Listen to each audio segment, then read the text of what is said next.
ठीक है, रिकॉर्ड कर लेते हैं। Good morning, class. In previous video classes, we have discussed atomic masses, molecular masses, and gram atomic masses, and the gram molecular masses.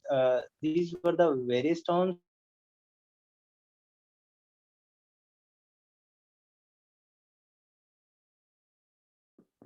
chemical combination. These are the laws of chemical.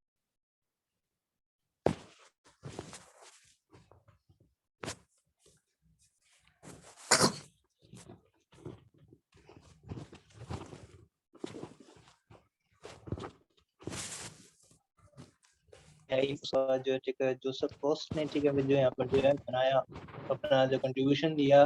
फिर उसके बाद जो बहुत सारे scientist रहे, chemist रहे, उनका योगदान है, उनके अनुसार जो कुछ केमिकल लॉ यहाँ पर जो बने, वो लॉ क्या क्या है, ठीक है, उनको जो हम एक वन बाय वन करके जो डिस्कस कर लेते हैं। तो पहला जो लॉ है, ठीक है, law of conservation of mass, ठीक है, लॉ ऑफ मास रहेगा यहाँ पर जो है, ठीक है, फर्स्ट लॉ जो रहेगा,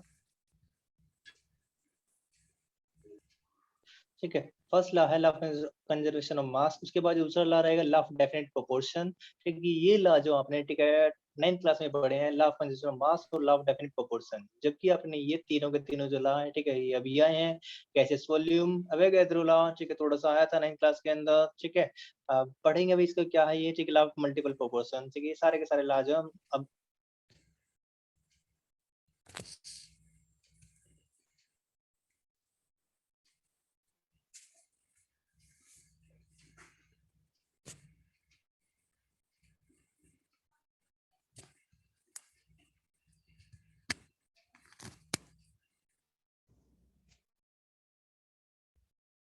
लवाइजर, ठीक है, लवाइजर, ठीक है, हमके जो है ठीक है साइंटिस्ट केमिस्ट रहे हैं, ठीक है, इनका भी बहुत ज्यादा योगदान है। तो जो इन्हीं के नाम पर है, जो है लॉ ऑफ मास क्या कहता है, इन केमिकल रिएक्शन, किसी केमिकल रिएक्शन के अंदर जब मास can nor be destroyed in a chemical reaction, ठीक है, कोई भी केमिकल रिएक्शन जो रहेगी उसको तो ना ही तो क्रिएट किया जा सकता है और ना ही डिस्ट्रॉय किया जा सकता है, ठीक है भाई, किसी केमिकल रिएक्शन के अंदर जो है। और ये हम क्लास 10th में हमने पढ़ा भी है, ठीक है, इस लॉ का कहाँ पे यूज होता है क्लास 10th में, कहाँ पे यूज होता है, टू बैलेंस केमिकल इक्वेशन, ठीक है, यूज भी करते हुए हम इक्वेशन को बैलेंस करने के लिए करते हैं ना भाई क्लास 10th के अंदर, ठीक है, इतना तो आपको पता ही है, टू बैलेंस केमिकल रिएक्शंस, ठीक है, या फिर जो है इक्वेशन को जो हम बैलेंस करने के लिए यूज करते हैं। तो मास को ना ही तो बनाया जा सकता है और ना ही डिस्ट्रॉय होता है, फिर सजीव तो बन जाते हैं, ठीक है, कैसे चेंज हो रहे हैं। मास क्या हो सकता है, एक फॉर्म से दूसरी फॉर्म में क्या हो सकता है, चेंज हो सकता है, बट कैन बी, ठीक है, ये क्या हो सकता है, कन्वर्ट हो सकता है into one form to another, एक फॉर्म से दूसरी फॉर्म में क्या हो जाएगा, ये चेंज हो जाएगा, ठीक है। इसके बाद जो इंपॉर्टेंट पॉइंट है, बोलो न्यूक्लियर रिएक्शन, न्यूक्लियर रिएक्शन जो होती है, ठीक है, वहां पर ये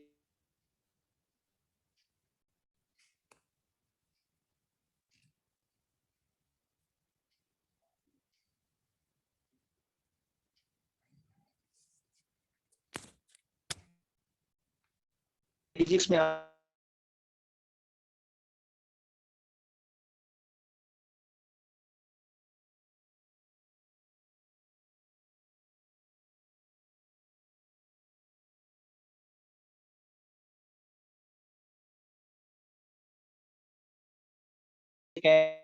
completely the mass of the reactant should be equal to the mass of the product, ठीक है, तो mass of जो reactant है वो mass of product के बराबर, बिल्कुल सही बात है। हम यहाँ पर जैसे एग्जांपल आपके पास क्या कार्बन है, कार्सी प्लस O2, यहाँ पर कंबशन हो रहा है किसका, कोयल का, ठीक है, ये कोयला है। सर लॉ ऑफ केमिकल वाला टॉपिक हो गया, ठीक है, नेहा, ठीक है, तो इसको फिर से एक बार फिर से ठीक है यहाँ पर डिस्कस कर ले रहे हैं हम, ठीक है भाई। तो कोयले को जब हम कंबशन करा रहे हैं, जला रहे हैं, तो क्या रहेगा यहाँ पर CO2 बनेगा, क्या बनेगा, CO2 बनेगा। तो 12 प्लस 32, मान लेते हैं कार्बन का जो वेट है कितना है, कार्बन का वेट है 12 ग्राम और ऑक्सीजन का वेट है कितना, 32 ग्राम, ठीक है। ये क्या है, ठीक है, मोलर जो गिवन वेट से उसके अकॉर्डिंग ले रहे हैं हम, ठीक है, मोलर मास हम कह सकते हैं। तो 12 प्लस 44 ग्राम बना रहे हैं, ठीक है, ये भी 44 ग्राम है प्रोडक्ट का मास, और ये भी क्या है,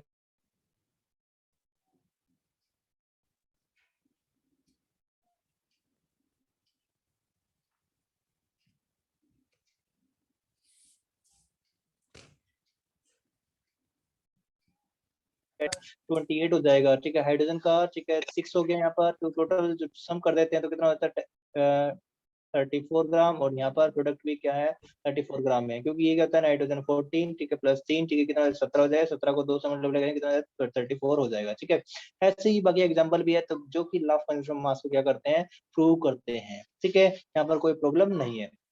अब देखो, if reactant is not completely converted into product, then ठीक है, यदि रिएक्टेंट जो है कंप्लीटली कन्वर्ट नहीं हो रहा है किसके अंदर, प्रोडक्ट के अंदर जो है, तब आपका क्या रहेगा भाई, ठीक है, यदि रिएक्टेंट जो कंप्लीटली कन्वर्ट नहीं हो रहा है प्रोडक्ट के अंदर, देन तब mass of reactant mass of product form plus में मास ऑफ रिएक्टेंट लेफ्ट, कुछ रिएक्टेंट जो वहां पर रह जाता है, ठीक है, जो मास ऑफ प्रोडक्ट बन है प्लस उसमें जो रिएक्टेंट का जो मास रह गया वो हमने यहाँ पर ऐड करना पड़ेगा। अब जैसे मान लेते हैं यहाँ पर एक एग्जांपल है, यहाँ पर कैल्शियम कार्बोनेट है, कैल्शियम कार्बोनेट का हमने क्या करा है, डिकम्पोजिशन कराया है, ठीक है, यहाँ पर डिकम्पोजिशन करा रहे हैं बाय हीट, ठीक है, हीट के द्वारा हम क्या करा रहे हैं यहाँ पर, ये जो सिंबल होता है ट्रायंगल, ठीक है, हीट का सिंबल होता है, ठीक है, डिकम्पोजिशन हो रहा है यहाँ पर, जो डिकम्पोजिशन एक रिएक्शन जो आपने क्लास 10th में भी पढ़ी है, तो करा रहे हैं 100 ग्राम लिया था हमने कैल्शियम कार्बोनेट, ठीक है, ये लाइमस्टोन कहलाता है, ये कहलाता है लाइमस्टोन, लाइमस्टोन रहेगा, कैल्शियम ऑक्साइड क्विकलाइम बन गया प्लस कार्बन डाइऑक्साइड यहाँ पर जो बना, ये कितना हुआ 28 ग्राम बना, और कार्बन डाइऑक्साइड बन गया 22 ग्राम, यहाँ पर 50 ग्राम क्या गया, रह गया लेफ्ट रह गया, तो यहाँ पर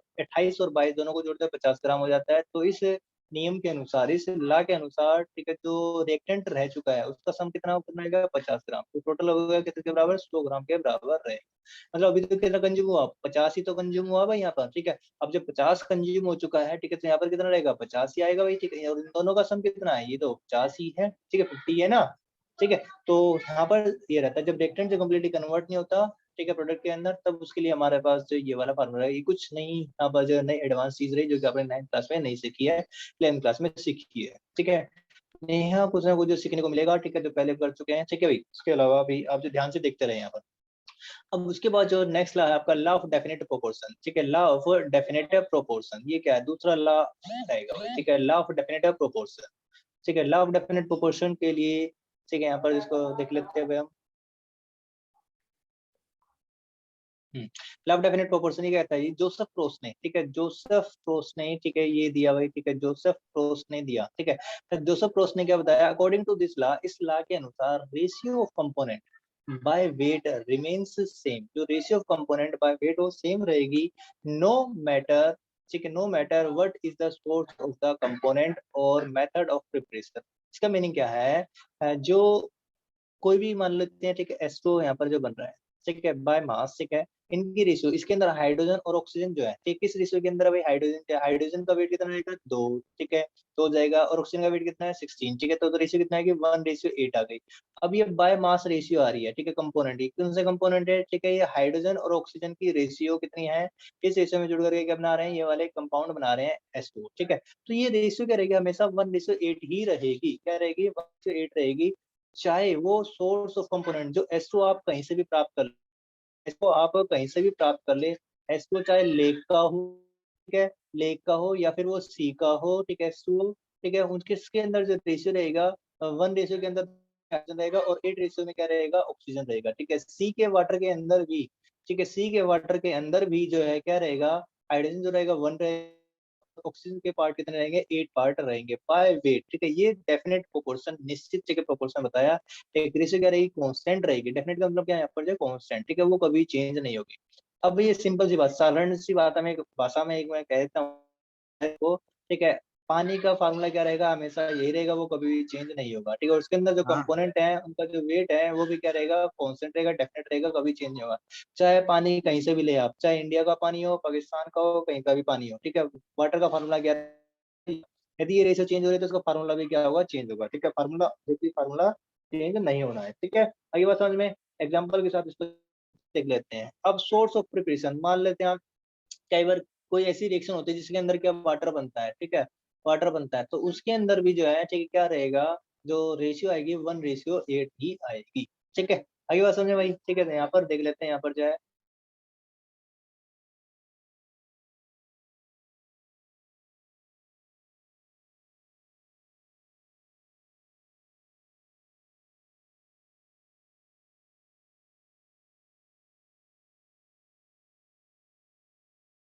बाय वेट जो है, रेशियो, रेशियो बाय वेट, ठीक है, रेशियो जो आई है यहाँ पर जो है किसके अकॉर्डिंग है, बाय वेट के अकॉर्डिंग है, ठीक है। सी वाटर 2:16 है, मिनरल वाटर, डिस्टिल वाटर जिसे हम कह सकते हैं, ठीक है, 2:16 है। टैप वाटर के अंदर भी क्या है, 2:16 है, ठीक है। तो रेशियो क्या है, सेम ही है भाई। ऐसे कार्बन डाइऑक्साइड में देख लो, कार्बन डाइऑक्साइड की रेशियो कितनी आ रही है, कार्बन का वेट कितना 12, ऑक्सीजन कितना 32, ठीक है। ये रेशियो क्या है, यही रहेगी, ठीक है। जब हमने कार्बन को, कोयले को जलाया, ठीक है, तो क्या बना, कार्बन डाइऑक्साइड बना, उसकी रेशियो क्या है, 12:32 आई, ठीक है। सिंपलेस्ट भी कर सकते हैं इसको, तो ये कितना हो जाएगी, जो ये सिंपलेस्ट हो सकती है, ठीक है। और ये 12 और 3:8, ठीक है, 32, ठीक है, ये रेशियो आ रही है। और कैल्शियम कार्बोनेट से जब कार्बन डाइऑक्साइड हमें मिली, ठीक है, तब भी रेशियो क्या आ रही है, यही आ रही है, सेम आ रही है। तो कार्बन डाइऑक्साइड अगर कहीं पर होगी, ठीक है, तो उसका फार्मूला क्या रहेगा, कांस्टेंट रहेगा, सेम रहेगा, वो ये नहीं कि चेंज हो जाएगा भाई, ठीक है। आगे बात समझ में आया, समझ में भाई, ठीक है। बहुत ही सिंपल सा है, लॉ ऑफ डेफिनेट प्रोपोर्शन जो रहेगा यहाँ पर, इसके अंदर भी जो रेशियो आ रही है 3:8 ही आएगी। और ये रेशियो बाय वेट है, ठीक है, यहाँ पर जो है नोट कीजिएगा भाई, ठीक है, वेट के अनुसार रेशियो है, ठीक है, इन्हीं एलिमेंट की जो है। नेक्स्ट जो नियम है, ठीक है, लॉ ऑफ मल्टीपल प्रोपोर्शन, ठीक है। लॉ ऑफ मल्टीपल प्रोपोर्शन क्या कहता है, लॉ ऑफ मल्टीपल प्रोपोर्शन, ठीक है, ये लॉ थर्ड नियम है, ठीक है। थर्ड नियम रहेगा, नॉट वैलिड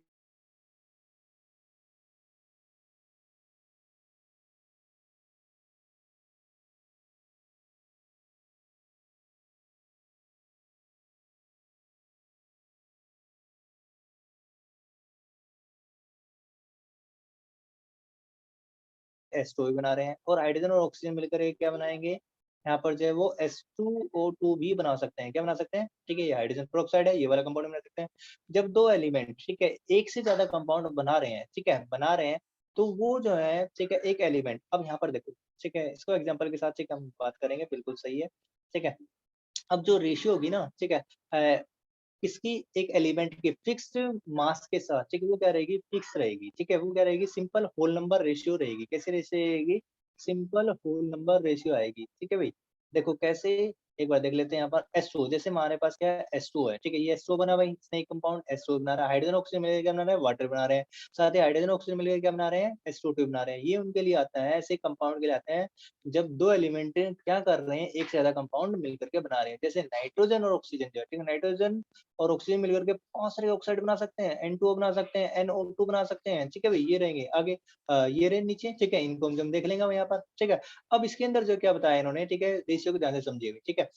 क्या कह रहा है, हाइड्रोजन की रेशियो, ठीक है, H2 के अंदर क्या है, 2:16 है, ठीक है। और H2 के अंदर, ठीक है, रेशियो क्या आ रही है, 2 रेशियो, ठीक है, यहाँ पर कितना हो जाएगा, O2, ठीक है, दो हो गया, ऑक्सीजन ऑक्सीजन कितना हो जाएंगे, ठीक है, 32 हो जाएंगे भाई, तो ठीक है, 2 रेशियो, ठीक है, ये कितना हो जाएगा, 32 हो जाएगा, 13 नहीं होगा भाई, ठीक है, 32 रहेगा, ठीक है, 13 नहीं, ठीक है, गलती से लिख लिया गया इनका, ठीक है, 2 रेशियो, ठीक है, 32 रहेगा यहाँ पर जो है, ठीक है। अब ये आ रही है, अब इसने कहा जो इस एलिमेंट की जो रेशियो है, ठीक है, जो रेशियो है इस एलिमेंट के डिफरेंट डिफरेंट कंपाउंड के अंदर, ऑक्सीजन के मास की ratio with a fixed mass of element, fix mass है भाई, हाइड्रोजन का भी फिक्स मास यहाँ पर 2 है, इसी वाले कंपाउंड के अंदर, ठीक है, स्टूटो के अंदर जो फिक्स मास की हमने वो भी कितना है, 2 है, ठीक है। अब जो रेशियो आ रही है किसकी, ऑक्सीजन की रेशियो, किसकी देखनी है, ऑक्सीजन की रेशियो देखनी है हमने। इन दोनों की रेशियो जो आ रही है 1:2 आ रही है, कितनी आ रही है, 1:2 रहेगी। और ये रेशियो कैसी होगी, सिंपल होल नंबर रेशियो रहेगी, क्या रहेगी, होल नंबर में आएगी, ठीक है, होल नंबर रेशियो रहेगी, होल नंबर आएगी। होल नंबर समझते हो, जो कि फ्रैक्शन में ना हो, ठीक है, जो कि 0 से स्टार्ट होते हैं, 0 से स्टार्ट होंगे, ठीक है, 1 2 3 4 5 6, ठीक है, अनंत तक जाएंगे, इनफाइनाइट तक, लेकिन 1.5 नहीं होगा, ठीक है, इसका मीनिंग ये है, समझ गए। यहाँ पर जो है, ठीक है, ये क्या रहेगा, फ्रैक्शन में नहीं होगा, होल नंबर रेशियो आएगी, किसमें आएगी, इंटीजर वैल्यू नहीं होगी, होल नंबर रेशियो रहेगी, तो ये क्या रहेगी, होल नंबर रेशियो रहेगी, ठीक है। ऐसे यहाँ पर देख लेते हैं, ठीक, कार्बन डाइऑक्साइड, ये आपका कार्बन मोनोऑक्साइड है, और कार्बन डाइऑक्साइड ये रहेगा, ठीक है। इसको भी देख लेते हैं, यहाँ पर कार्बन क्या है, कार्बन और ऑक्सीजन, ठीक है, मिलकर के दो अलग अलग कंपाउंड बना रहे हैं, कार्बन मोनोऑक्साइड, और दूसरा है कार्बन डाइऑक्साइड बना रहे हैं, ठीक। कार्बन डाइऑक्साइड के अंदर कार्बन की जो मास है कितना है, 12 है, ये भी फिक्स है, ठीक है, कार्बन यहाँ पे 12 है, तो फिक्स मास है, ठीक है, फिर क्या फिक्स मास रहेगा यहाँ पर जो है, ठीक है।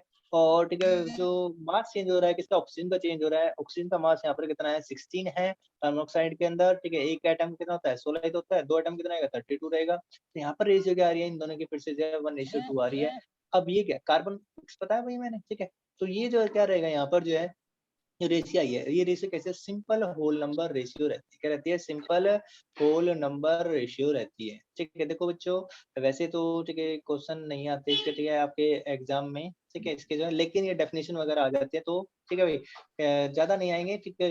इंटरनल एग्जाम वगैरह टीचर वगैरह दे सकते हैं, ठीक है, वो आपसे जो पूछा जा सकता है, ठीक है भाई। क्या होता है ये नियम, ठीक है, तो आपको पता होना चाहिए, इसलिए बहुत ही ज्यादा जरूरी है। एक और एग्जाम्पल, थर्ड एग्जाम्पल हमें यहाँ पर जो आपका क्या है, नाइट्रोजन और ऑक्सीजन, ठीक है, क्या कर रहे थे, एक से ज्यादा कंपाउंड बना रहे हैं, ठीक है।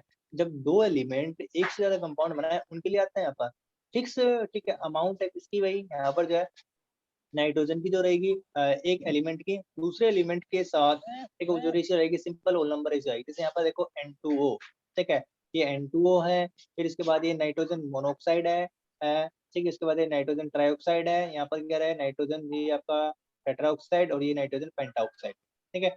तो ये अलग अलग जो ऑक्साइड्स है नाइट्रोजन के, जिनको कि आप जो है क्लास 12 में भी पढ़ेंगे, यहाँ पर तो अलग अलग तरह के ऑक्साइड से बन रहे हैं। अब यहाँ पर नाइट्रोजन का वेट कितना है, देखो नाइट्रोजन तो एटम है तो 28 हो गया, ठीक है। अब यहाँ पर नाइट्रोजन तो एक ही है, ठीक है, एक मास होता है, लेकिन ये जनरली एनओ के रूप में एग्जिस्ट नहीं करता, हमेशा डाइमर के रूप में एग्जिस्ट करता है। ये जो एग्जिस्ट करता है ना डाइमर के रूप में एग्जिस्ट करता है। डाइमर का मीनिंग क्या होता है, 2 यूनिट हमेशा, ठीक है, ये सिंगल नहीं मिलता कभी भी, ये तो सिंगल मिल जाते हैं, ठीक है, इसलिए हमने इसको 2 से मल्टीप्लाई किया तभी जाके स्टेबल है। सिंगल तो स्टेबल ही नहीं हो, असल में यहाँ पर क्या है एक ओड नंबर ऑफ इलेक्ट्रॉन रहेगा, जब आप इसका सिंगल स्ट्रक्चर बनाओगे तो 1 इलेक्ट्रॉन क्या रहेगा यहाँ पर जो अनपेयर्ड रह जाएगा, ठीक है।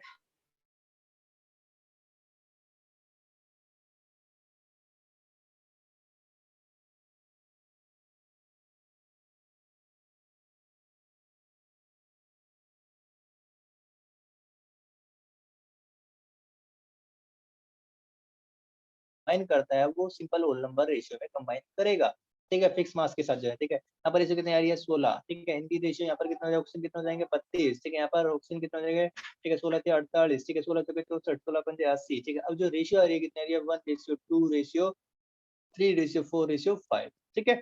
आगे समझ में, तो ये था भाई आपका कौन सा लॉ था यहाँ पर जो है, ठीक है, ये law of multiple proportion law था, ठीक है, बहुत ही जो कि आपको, ठीक है, डिफरेंट डिफरेंट एग्जांपल के द्वारा समझाया गया।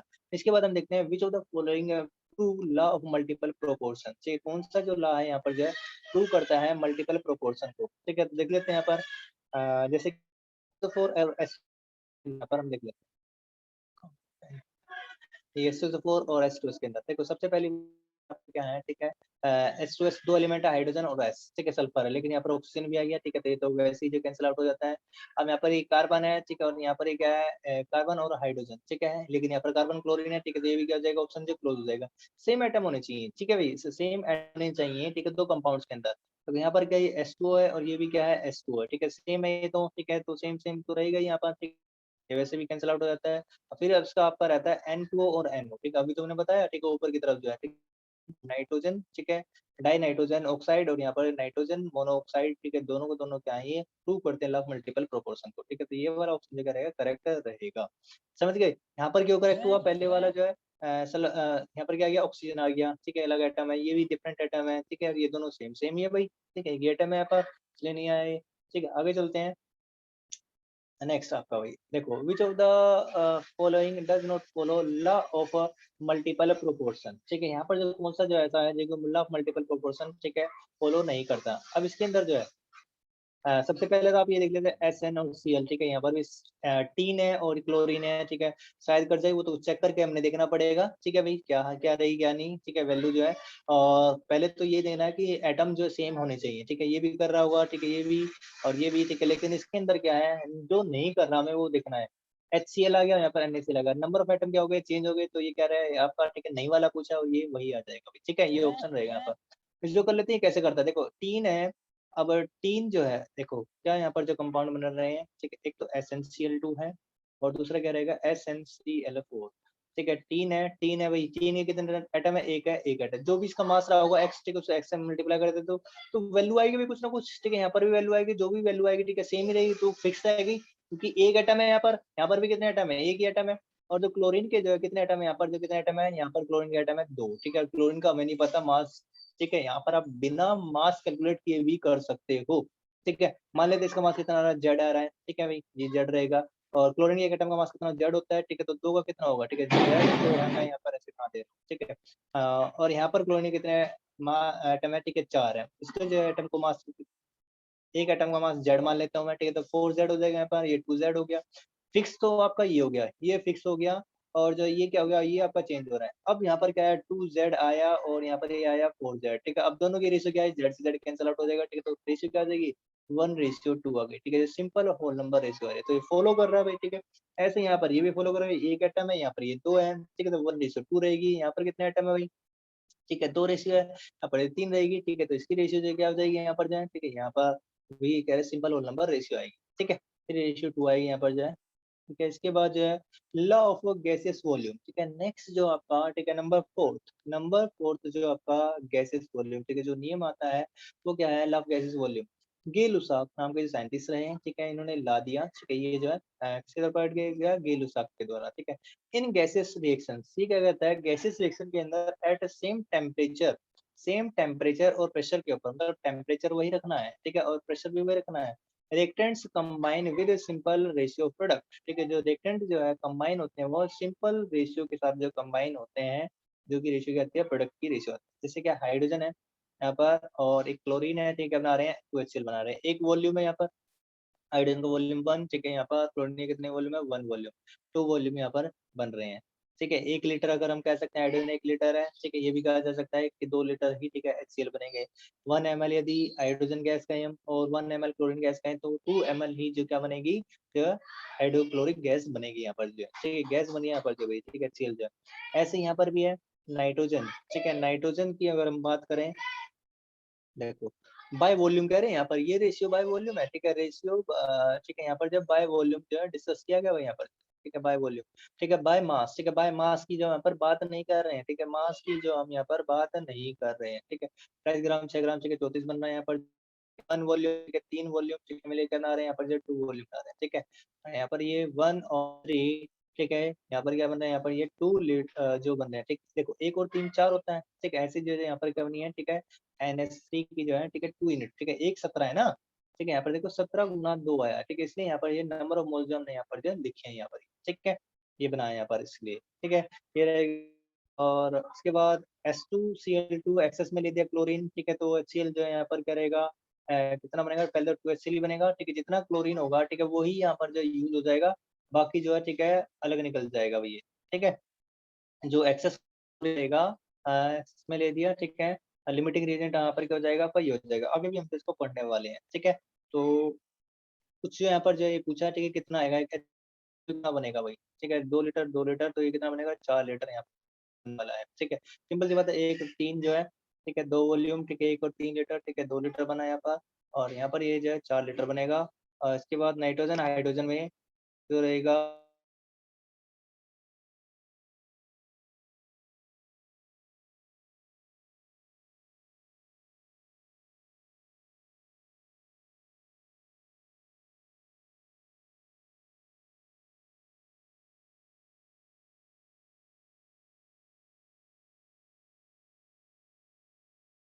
सभी गैसेस का इक्वल नंबर ऑफ मॉलिक्यूल्स, ये वाला जो लॉ है, ठीक है, मोस्टली जो आस्क जो, ठीक है, एग्जाम में जो आता है, ठीक है, ये पूछा जाता है, ठीक है। एवोगैड्रो लॉ जो है, at same temperature and pressure, T और पी यहाँ पर क्या प्रेशर है, इक्वल नंबर ऑफ मॉलिक्यूल से कंटेन करता है equal volume of all gases contain equal number of molecules contain करे। पीवी, ठीक है, ये क्या है, यहाँ पर प्रेशर है, प्रेशर। ये जो आपकी क्या रहेगी, इक्वेशन रहेगी आइडियल गैस इक्वेशन। ये आइडियल गैस इक्वेशन होती है, आप इसको जो है 12th क्लास के अंदर जो अच्छे से पढ़ेंगे अभी वहाँ पर, ठीक है। अभी थोड़ा सा मैं हिंट देता हूँ यहाँ पर, PV is equal to NRT, ठीक है। ये रहता है प्रेशर, वी क्या रहता है, वॉल्यूम रहता है, वॉल्यूम। एन क्या रहेगा यहाँ पर, जो नंबर ऑफ मोल्स रहेंगे उस गैस के जो है, ठीक है। आर क्या रहेगा, गैस कांस्टेंट रहेगा, गैस कांस्टेंट होता है ये, ठीक है। और टी क्या होता है यहाँ पर, जो है टेम्परेचर रहता है, टी से क्या है यहाँ पर, जो है टेम्परेचर रहेगा, ठीक है। तो ये सारी सारी इक्वेशन है भाई। तो यहाँ पर क्या कर रहा है, equal volume of all gases contain equal number of molecules. तो वॉल्यूम, यदि हम प्रेशर को कांस्टेंट, देखो एट सेम टेम्परेचर, प्रेशर क्या है, कांस्टेंट है, ठीक है। और जो दूसरे टेम्परेचर को भी आपने क्या कर दिया, कांस्टेंट कर दिया, ठीक है, कांस्टेंट कर दिया। तो यहाँ पर देखो प्रेशर को जो आपने कांस्टेंट,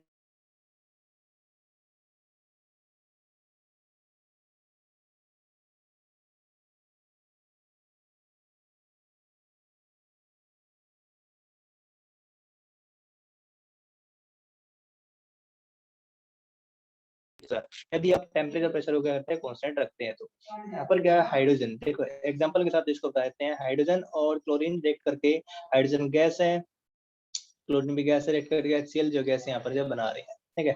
अब ये मान लेते हैं हमारे पास क्या 1 लीटर है और क्लोरीन क्या 1 लीटर है, तो 2 लीटर जो HCl बनेगी यहाँ पर जो है, ठीक है, डबल जो यहाँ पर बन रही है जितने की पहले थी, ठीक है, उसकी डबल बनेगी। अब 1 मॉलिक्यूल, यदि ये 1 मॉलिक्यूल है, ये भी 1 मॉलिक्यूल है, तो कितने बनेंगे HCl के? 2 मॉलिक्यूल बनेंगे, ठीक है, सिंपल सी बात है। यहाँ पर कुछ नहीं है ना, तो यहाँ पर क्या होता है 1 होता है, ये 1 है, ये भी 1 है, और यहाँ पे कितने मेंशन है, ठीक है, 2 मेंशन है, तो ये 2 मॉलिक्यूल हो जाएंगे, ठीक है। यदि ये 2 मॉलिक्यूल होंगे, ठीक है, इसको डबल कर दिया, दुगुना कर दिया, ये 2 मॉलिक्यूल होंगे तो कितने बनेंगे? 4 मॉलिक्यूल बनेंगे, सिंपल सी बात है भाई, ठीक है। यहाँ पर अब यदि मैं, ठीक है, वॉल्यूम, अब मैं बात कर रहा हूँ वॉल्यूम में, ठीक है, ये मॉलिक्यूल की मैं बात की मैंने, ठीक है। यदि यहाँ पर ये कितना है, ठीक है, 22.4 लीटर, ठीक है, हाइड्रोजन गैस लिया, और क्लोरीन को जो आपने कितना 22.4 लीटर लिया, तो HCl भी कितना बनेगा? 44.8 लीटर यहाँ पर जो है कंज्यूम होगा, प्रोडक्शन में होगा भाई, ठीक है। डबल है, डबल जितना यहाँ पर उसका डबल हो रहा है। Na मॉलिक्यूल है, अलग अलग तरीके से बता रहा है। Na यहाँ पर अब जो नंबर के वाइज जो बताया गया, ठीक है, नंबर, यदि उसके कितने पार्टिकल थे, ठीक है, एवोगैड्रो नंबर थे Na थे, Na, ठीक है, जो कि एवोगैड्रो नंबर 6.022 × 10⁻23 रहेंगे मॉलिक्यूल है, और इसके भी इतने हैं, तो उसका 2Na मॉलिक्यूल बनेंगे, ठीक है, सभी के दो। ये कहता है हर एक में एप्लीकेबल है भाई, मॉलिक्यूल के लिए, ठीक है, लीटर के लिए, ठीक है, पार्टिकल्स के लिए। अगर मैं कहूँ 1 मोल, 1 मोल बने, ये मॉलिक्यूल था, क्या था? मॉलिक्यूल। अब ये मोल की बात कर रहा है, 1 मोल, ये 1 मोल, ठीक है, ये क्या है? वो 1 मोल है, ठीक है, ये यूनिट वाला है, ठीक है, जो आपको रहेगा अमाउंट ऑफ सब्सटेंस वाला। 1 मोल तो 2 मोल बन जाएंगे, ये मॉलिक्यूल है। क्या है? मॉलिक्यूल। कितने मॉलिक्यूल है यहाँ पर जो है, ठीक है, ये लिखा होता है, तो सभी में होता है ये। हम ये भी कह सकते हैं कि एक मॉलिक्यूल है ये, हम ये भी कह सकते हैं कि ये 1 मोल ऑफ हाइड्रोजन है, ठीक है। तो दोनों जो जो यहाँ से बोला जा सकता है। 2 एटम्स हैं, इसके भी 2 एटम है, क्लोरीन के भी, तो 4 एटम ये बनाएंगे, ठीक है, 4 एटम होंगे ना भाई, सिंपल सी बात है भाई। यहाँ पर जो हाइड्रोजन के देखो क्या 2 एटम, हाइड्रोजन के, ये हाइड्रोजन के 2 एटम है, ये हाइड्रोजन के 2 एटम है, ठीक है, और यहाँ पर क्या है? क्लोरीन के मान लो, तो मैं बड़ा एटम दिखा देता हूँ, तो यहाँ पर क्या बनेगा? एक छोटा एटम, एक बड़ा एटम, ठीक है, एक छोटा एटम, एक बड़ा एटम, ठीक है, बनेगा नहीं बनेगा? HCl ही तो बन गया है, हाइड्रोजन HCl, ठीक है। तो ये क्या है? 2 H भाई, 2 एटम है, और यहाँ पर ये Cl है, यहाँ पर क्या बन जाएगा? एक HCl बनेगा, और दूसरा भी क्या बनेगा? HCl ही बनेगा, ठीक है। तो ऐसे 2 मॉलिक्यूल बनेंगे ना भाई। अब ये थोड़ी कि एक ही बन जाएगा, HCl बन जाएगा, तो ये कहाँ चला जाएगा बाकी, ठीक है, वो कहाँ चला गया, ठीक है, अब वो जाता तो है नहीं कई बार, ठीक है, यहीं पर ही रहता है, ठीक है। तो ये आपका कहलाएगा, ठीक है, कौन सा लाता है भाई? ये एवोगैड्रो लॉ, ठीक है। अब एटॉमिसिटी क्या होता है? एटॉमिसिटी की हम जो यहाँ पर बात करेंगे, ठीक है, एटॉमिसिटी, ठीक है, number of atom present in 1 molecule, कितने एटम जो प्रेजेंट होते हैं एक मॉलिक्यूल के अंदर, वो कहलाता है, उसकी एटॉमिसिटी कहलाता है। जैसे ऑक्सीजन के कितने एटम है यहाँ पर, जब बहुत ही सिंपल सी बात है भैया, ठीक है, 2। हीलियम में कितने एटम है? कुछ भी मेंशन नहीं है, तो 1 होता है, ठीक है। कार्बन डाइऑक्साइड, ठीक है, इसके अंदर कितने एटम है? 3, ठीक है, ट्राई एटॉमिक रहेगा। ये आपका कहलाता है क्या? मोनो एटॉमिक मॉलिक्यूल, ठीक है, ये आपका डायटोमिक मॉलिक्यूल कहलाता है, ठीक है, ये आप जो 9th क्लास के अंदर पढ़ चुके हैं आसानी। इसके बाद ये क्या रहेगा? ट्राई एटॉमिक रहेगा, ट्राई एटॉमिक, ठीक है। फिर से ये क्या है? ट्राई एटॉमिक, 3 एटम है इसके अंदर, ठीक है। और ये आपका 7 है, ठीक है, तो 4 या 5 से ज्यादा हो जाते हैं ना, ठीक है, 4 से ज्यादा हो जाते हैं, ठीक है, फिर 3 से ज्यादा हो जाते हैं, तो उसे हम क्या कहते हैं? पॉली एटॉमिक हम कह देते हैं, ठीक है। इनके लिए जो है, ठीक है, ये पॉली एटॉमिक रहेगा। जैसे सल्फर है, ठीक है, 8, ठीक है, वो ऑक्टा एटॉमिक या फिर पॉली एटॉमिक के अंदर ही आएगा। आपने पॉली एटॉमिक पढ़ा हुआ, और जो ऑक्टा एटॉमिक भी से जो कहा जा सकता है, ठीक है, ऑक्टा, ठीक है, 8 रहेंगे एटम जो है, ठीक है।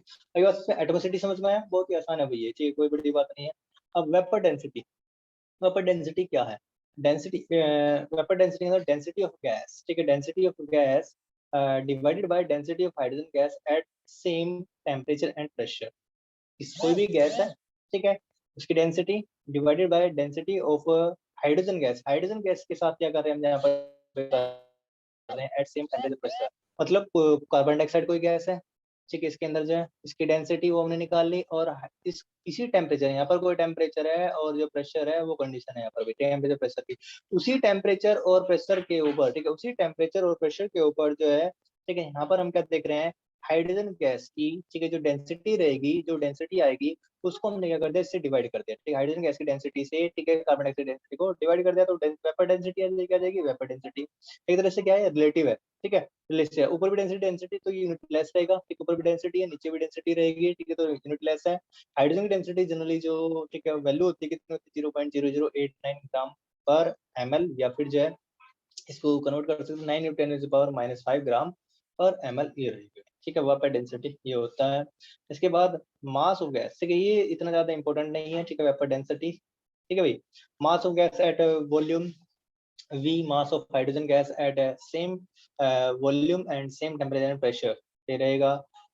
ये हाइड्रोजन के लिए आया मास के लिए, ठीक है, ये बाय वॉल्यूम है, इसके बाद mass of n molecule of gas, ये बाय मॉलिक्यूल की रेशियो जो है n मॉलिक्यूल की नंबर ऑफ मॉलिक्यूल दे रखे हो तो 1 मॉलिक्यूल दे रखा हो तो गैस का mass of 1 molecule of hydrogen का कितना होता है, ठीक है 2, ठीक है भाई। वो यहाँ पर लिख करके हम निकाल देंगे, तो वेपर डेंसिटी ऐसे निकाल सकते हैं। अलग-अलग जो यहाँ पर क्या रहेंगे, ठीक है फार्मूले रहेंगे।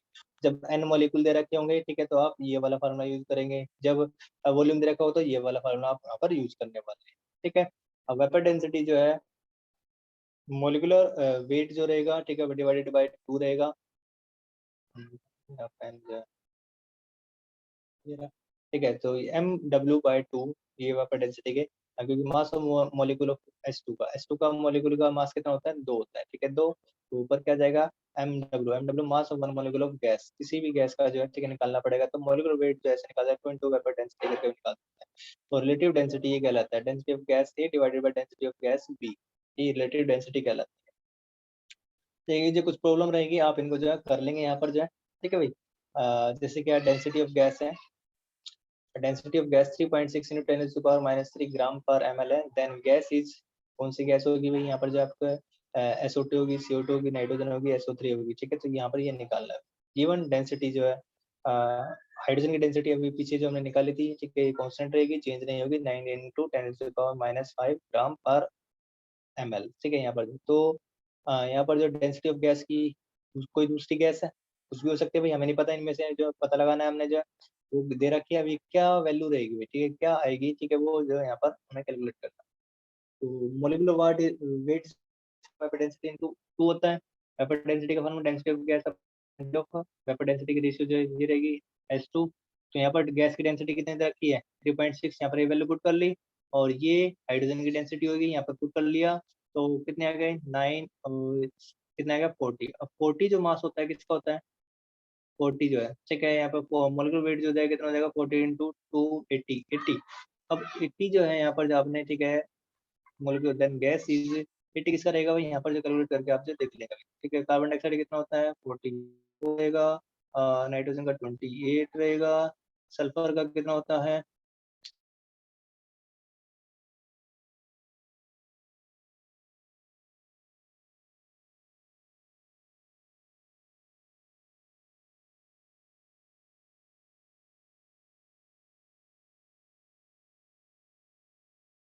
अगली बार ठीक है। बाकी का जो हम, ठीक है, नेक्स्ट क्लास में करेंगे, ठीक है। ये जो रिलेटिव डेंसिटी तक आपको करा दिया है, ठीक है, अगली बार समझे भाई। इसके बाद जो नेक्स्ट क्लास में जो आगे डिस्कस करने वाले हैं।